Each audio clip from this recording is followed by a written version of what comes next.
And I must thank the Honorable President of South Africa, His Excellency Ramaphosa, for his expressing solidarity to our Palestinian brothers and sisters against the occupier, against the genocider.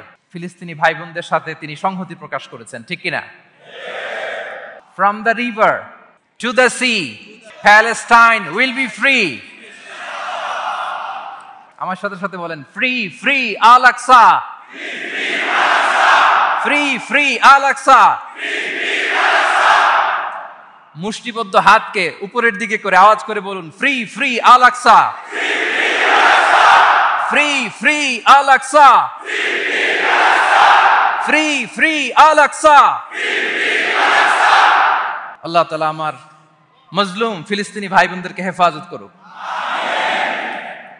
আমাদের সেই প্রাচীন কেবলা মসজিদুল আকসাকে আল্লাহ তাআলা হেফাজত করুক। জালিমদের হাত থেকে, দখলদারদের হাত থেকে এই পবিত্র ভূমিকে আল্লাহ তাআলা মুক্ত করুক। আওয়াজ করে সবাই পড়ুন আমিন। সুবহানাল্লাহ। আপনাদের সাউথ আফ্রিকা দেখে তো আমি অবাক। প্রাকৃতিক সৌন্দর্যের লীলাভূমি, পুরো দক্ষিণ আফ্রিকাটাই যেন একটা সাফারি পার্ক। আলহামদুলিল্লাহ, চমৎকার দেশ, চমৎকার, অসাধারণ। এই 3-4 দিনের অভিজ্ঞতা আমি যেটা দেখলাম, একটা চমৎকার ভূখণ্ডে আল্লাহ তাআলা আপনাদেরকে কবুল করেছেন। আমি জানতে পেরেছি যে এখানকার অধিকাংশ ভাইয়েরা ব্যবসায়ী। আলহামদুলিল্লাহ। ওয়াহাল্লাল্লাহুল বাইআ ওয়া হাররামার রিবা। আল্লাহ ব্যবসাকে হালাল করেছেন, সুদকে করেছেন হারাম। সুদের সাথে মুসলমানের কোনো সম্পর্ক নাই। সুদকে না বলুন, ব্যবসা করুন। ব্যবসায় বারাকা, ব্যবসায় বারাকা। রিজিকের 10 ভাগের 9 ভাগ আল্লাহ তাআলা ব্যবসার ভেতরে ঢুকিয়ে দিয়েছেন। পরিশ্রম করতে হবে। পরিশ্রমে লজ্জা নেই, লজ্জা অলসতায়, ঠিক কিনা বলেন? হাড় ভাঙা পরিশ্রম করুন, উপার্জন করুন, এতে বারাকা আছে। এই যে ব্যবসা করে আপনারা বাংলাদেশের টাকা পাঠাচ্ছেন, আমার দেশের অর্থনীতির চাকা সচল থাকছে আপনাদের পাঠানো টাকায়, আপনাদের রেমিটেন্সের টাকায়। You are the remittance fighter. আমরা পেয়েছি ফ্রিডম ফাইটার, আর আপনারা হচ্ছেন রেমিটেন্স ফাইটার।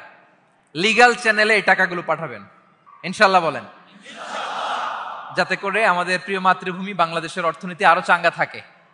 এত ঝড় ঝাপটার পরেও আমাদের বাংলাদেশের অর্থনীতি কিন্তু নিচে নামে নাই। এর কারণ আপনারা ভালো থাকলে ভালো থাকবে বাংলাদেশ। আলহামদুলিল্লাহ পড়েন।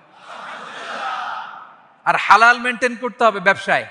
হারামের সাথে আমাদের কোনো সম্পর্ক, হারামকে আমরা না বলে দিব। আজকের এই নিজামিয়া কমপ্লেক্স থেকে আমরা হারামকে না বলবো। আওয়াজ করে বলেন নো। হারামের সাথে আমাদের কোনো সম্পর্ক নাই। হালাল, হালালে বারাকা। হালাল অল্প হইলেও এর মধ্যে বরকত ঢুকায় দিয়েছে কে? বিষ্ণু ইসা ইসলাম বলেন, যেই দেহ হারাম খেয়ে বড় হয় ওই দেহ আল্লাহর জান্নাতে যাবে না। লা ইয়াদখুলুল জান্নাতা জাসাদুন গুযিয়া বিল হারাম। হারাম খেয়ে বর্ধিষ্ণু দেহ আল্লাহর জান্নাতে ঢুকবে না। মক্কাতুল মুকাররমাতে এক লোক কাবা তাওয়াফ করতেছে আর ইয়া রব, ইয়া রব বলে আল্লাহর কাছে দোয়া করতেছে। সাহাবারা তো অবাক, এই লোকের দোয়া তো আজকে কবুল হয়ে যাবে, এত আজকের সব সওয়াব নিয়ে যাবে। বিষ্ণু ইসা ইসলাম বললেন, ওয়া মাতআমুহু হারাম। তার ইয়া রব, ইয়া রব আর চোখের পানি দেখে তোমরা অবাক হয়েছো, কিন্তু ও যা খায় এটা হারাম খায়। ওয়া মাশরাবুহু হারাম, যা পান করে হারাম। মালবাসুহু হারাম, ওর গায়ের জামাটা হারাম। ওয়া গুযিয়া বিল হারাম, খাবার দাবার সবই হারাম। ফাআন্না ইউস্তাজাবু লাহ, তার দোয়া কেমন করে কবুল হবে? জিহাদের ময়দানে যে সাহাবী সর্বপ্রথম তীর মেরেছেন তার নাম সাআদ ইবনে আবি ওয়াক্কাস রাদিয়াল্লাহু তাআলা। তিনি বিশ্বনবীকে বললেন, ইয়া রাসূলুল্লাহ উদউল্লাহ আইয়াজআলানি মুস্তাজাবাদ দাওয়া। হে নবী, আপনি আমার জন্য দোয়া করেন আল্লাহ যেন আমাকে মুস্তাজাবুদ দাওয়া বানায়। মুস্তাজাবুদ দাওয়া মানে এমন ব্যক্তি যে ব্যক্তি দোয়া করতে দেরি কিন্তু সে দোয়া কবুল হতে দেরি হয়। বিশ্বনবী বললেন, ইয়া সাআদ, তোমার মুস্তাজাবুদ দাওয়া হওয়ার বড় শখ।